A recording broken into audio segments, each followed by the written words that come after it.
Yep.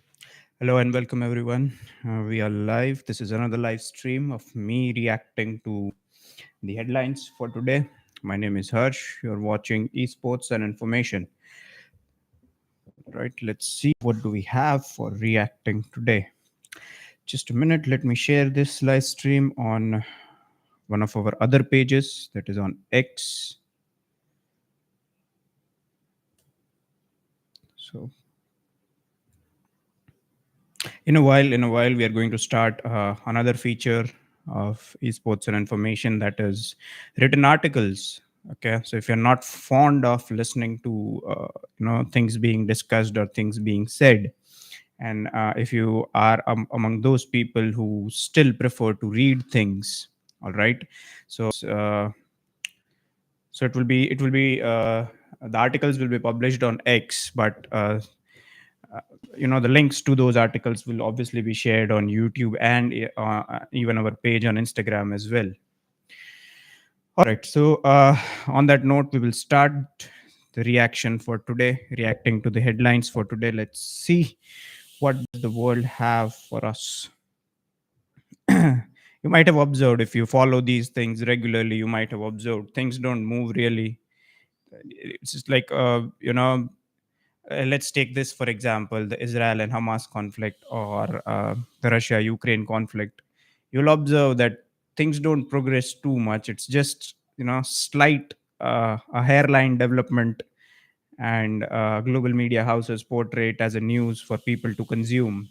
But in fact, nothing has really changed much. Okay, there are no new developments, I would say, even for the past 1 month. Okay, very rarely do we see that something new has occurred. It's always something old, and media houses, they portray it portray it using manipulative language in such a way for you to believe in something. And yeah, so you don't have to take my word for it. You can simply just yourself, be interested in what is happening and follow it for 1 month. Follow international politics for 1 month, and you will realize nothing really changes. Okay. um, this thing, that Israel Hamas conflict, although the October 7 events may have triggered it, okay, they may have triggered it, but even prior to October 7, okay. So let's start. No, no. Hmm. Let me just pull this up. My PC is playing some game on me. Here it is.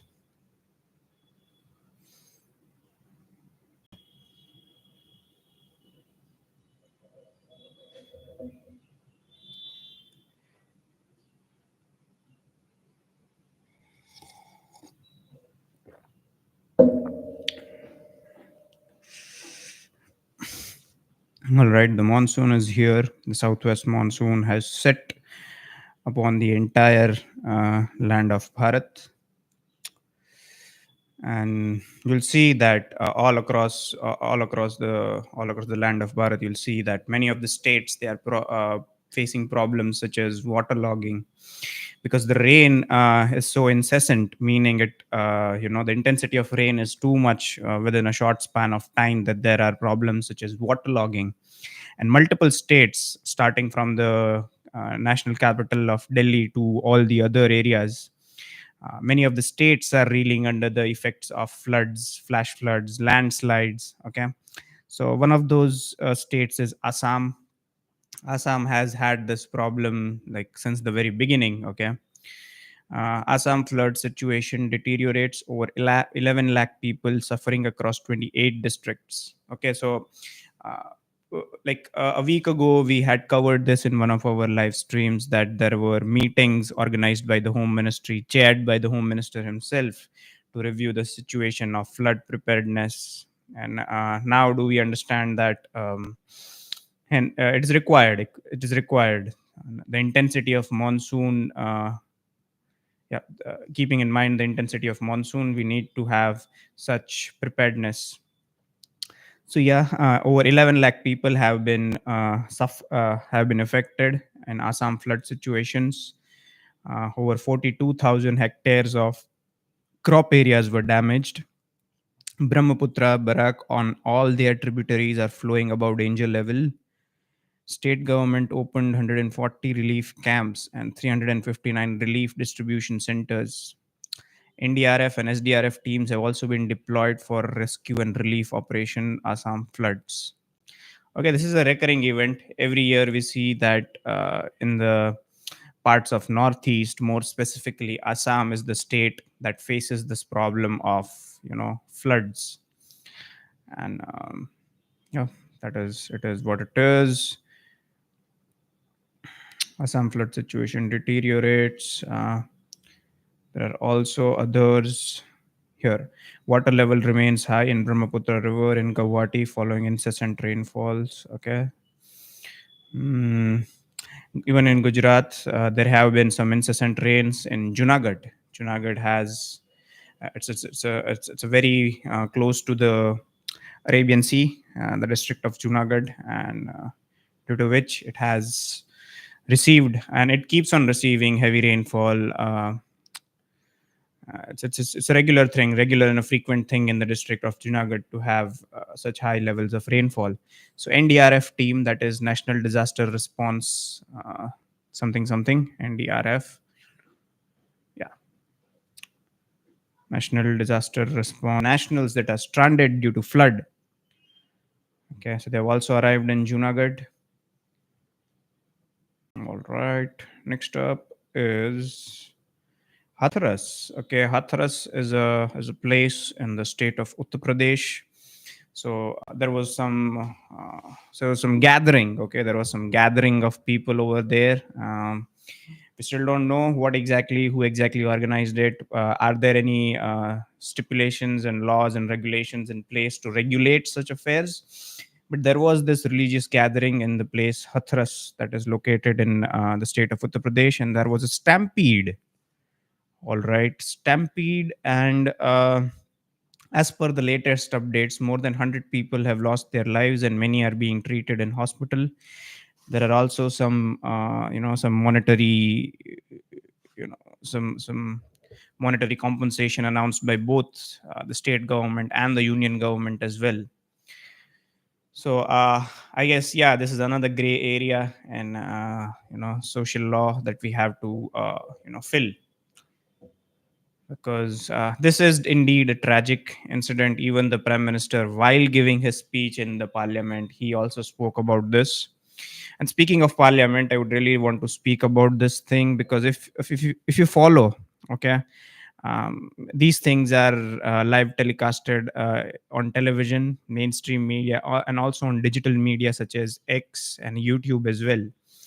So these are live telecast. The entire sitting of Lok Sabha and even the Rajya Sabha is also live telecasted on internet. So if you see these things, you'll see today there is something that I observed yesterday, and that was slightly demeaning. Okay, I get it that you guys are political rivals. Okay, so the scene was prime minister, he was speaking.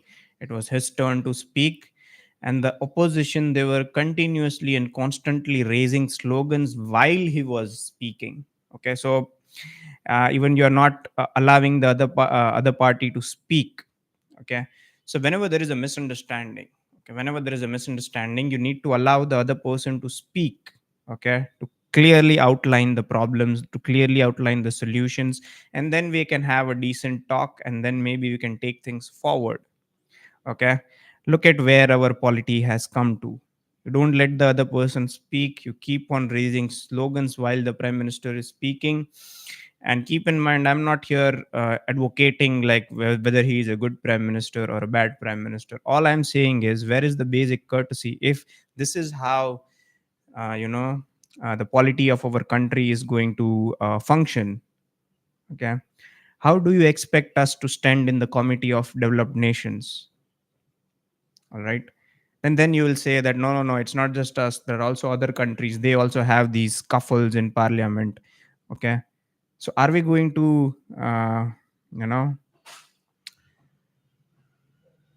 are we going to do what they are doing? That is in essence my question. If we keep functioning like this as a democracy, how do we expect, you know the democracy of the nation of Bharat to stand amongst the top democratic countries of the world?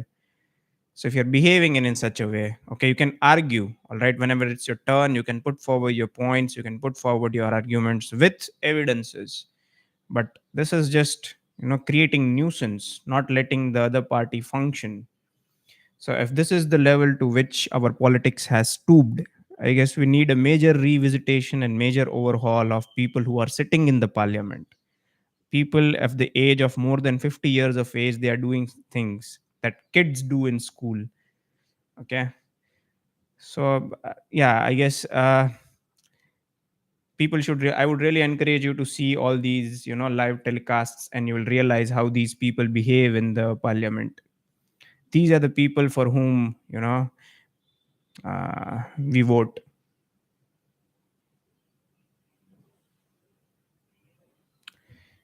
All right. Next up is railways. Indian Railways. No. National Railways earns over rupees somewhere close to 15,000 crores from freight loading in the month of June 2024, which is more than 11% in comparison to last year. Okay, okay. So the railways have earned somewhere close to 15,000 crores from freight loading in June 2024, which is more than 11% in comparison to last year. Okay. So it's I would say 11% is a slight increase. I would say freight loading is when transportation of goods and services. Uh, Railway is a very important logistic tool that we have, and I have always maintained this position that we are underutilizing the potential that railways have.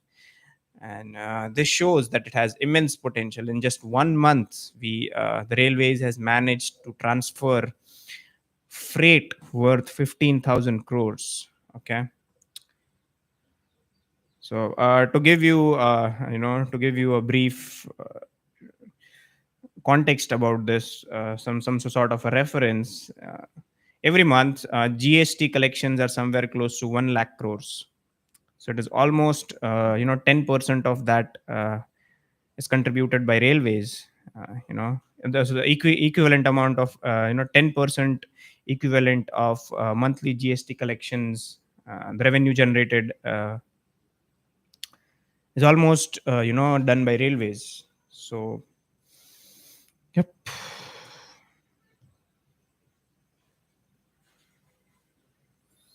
Next up is left wing extremist people. Never, you know, 6 Maoists were apprehended during an ongoing combing operation across the state of Jharkhand. 4 Maoists were arrested from the forest areas in Latehar district, while one each was arrested in Ranchi and Khunti districts.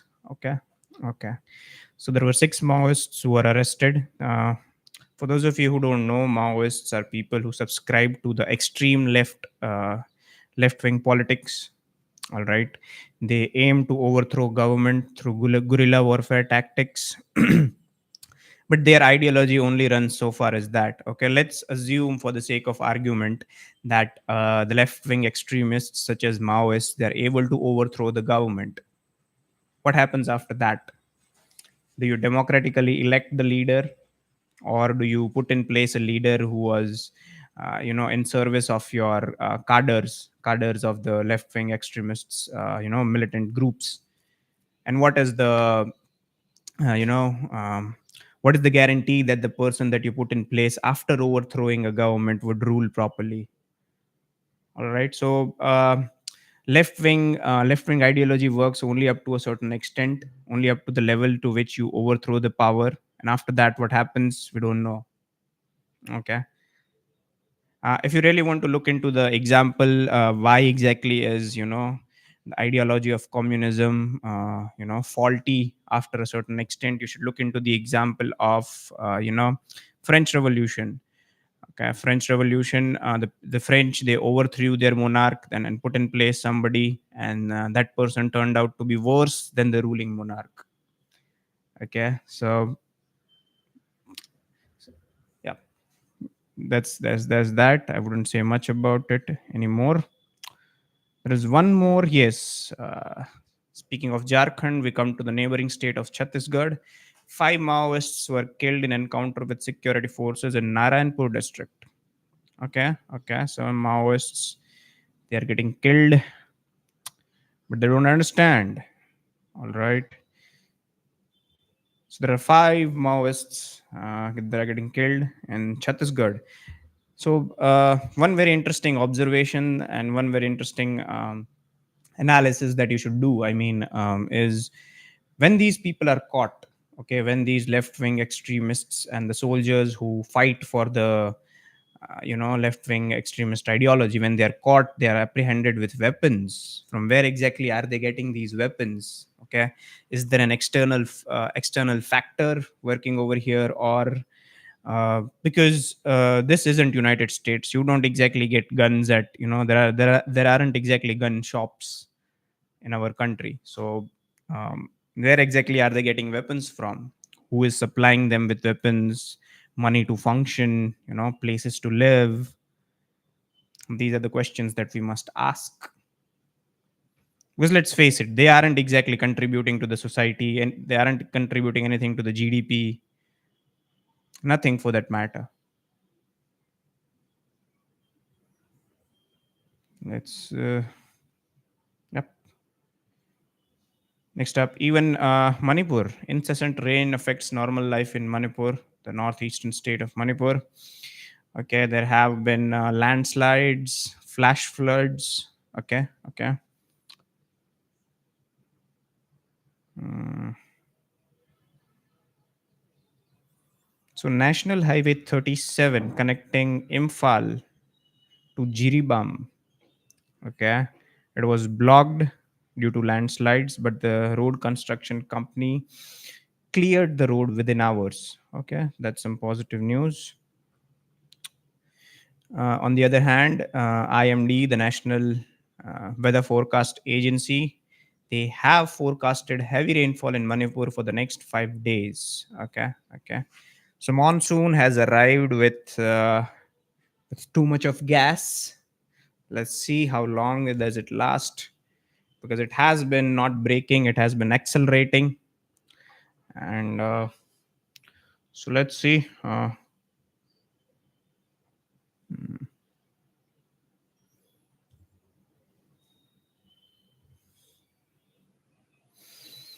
Next up, Russia. Okay, the Federation of Russia, Rossiyska Federiska. I'm sorry if I'm not saying that correctly. It's just you know, uh, an attempt to imitate how they address their country. Yes, so the Federation of Russia, they've issued permanent entry ban on 99 Canadian citizens. All right, this is some sort of a retaliatory measure. That is what I read in this official press report. The Russian Foreign Ministry on Tuesday said, as a countermeasure, Russia has imposed a permanent entry ban on those Canadian citizens. Permanent entry ban on those Canadian citizens who are involved in the elaboration and implementation of Ottawa's anti-Russia policies. So get this: it was United States so far that was imposing sanctions, some harsh sanctions on Russia. But now it is also Canada. Canada has also started imposing some sanctions, and just like every time else, Russia has also taken some countermeasures, and they have targeted certain individuals, 99 individuals to be specific. Okay, there is an exact statement from Russian Foreign Ministry. Okay, as a countermeasure, the Russian side is permanently closing entry to Russian Federation for 99 Canadian citizens who are actively involved in devising and carrying out Ottawa's Russophobic policies. Okay. This decision has been adopted in response to the latest waves of anti-Russian sanctions introduced by Canada. Okay. The Canadians added to the stop list include parliamentarians, officials of different ranks, business people, managers of defense industry companies, experts, and heads of media outlets. All right, so yeah, like I said, nothing really changes. All right. Earlier, it was United States and European countries imposing sanctions on Russia, and Russia introducing countermeasures. Now it is Canada that is introducing some anti-Russia policies, and it is Russia that is retaliating. All right. So yeah, things don't seem to change.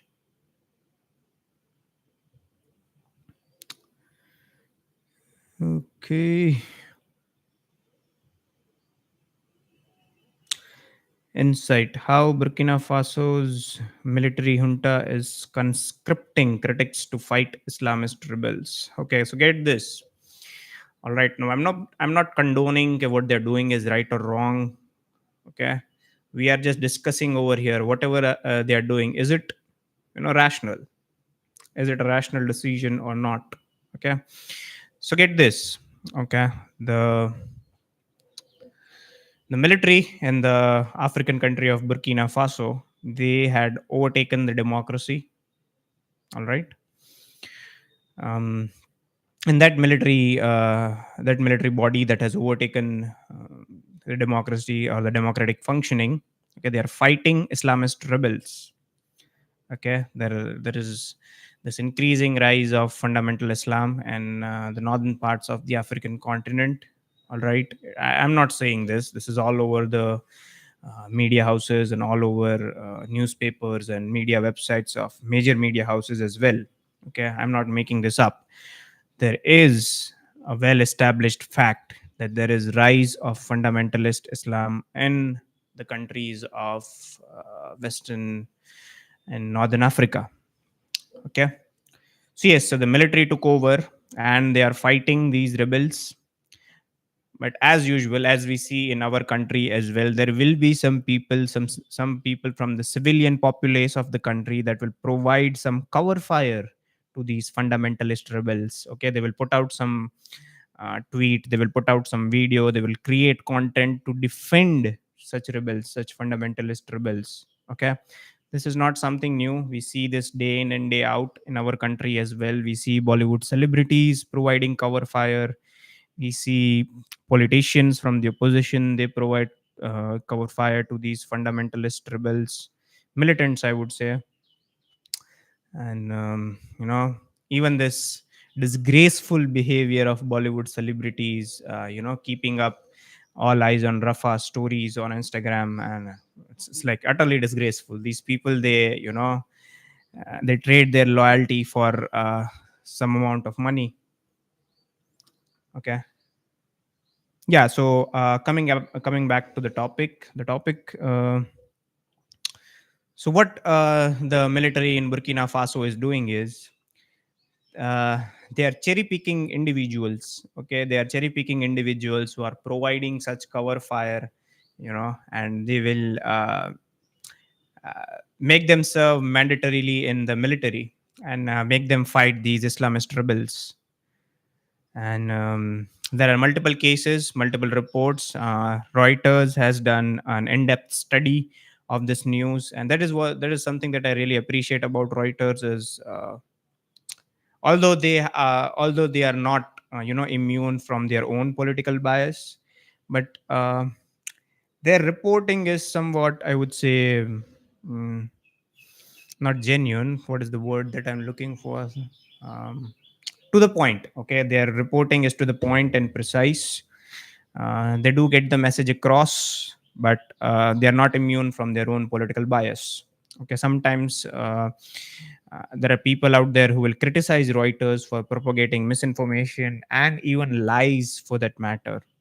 Okay, so yeah, uh, although they have their political bias and they do really portray one side of the story, but the reports that they put up, they're very well researched, they're very well written.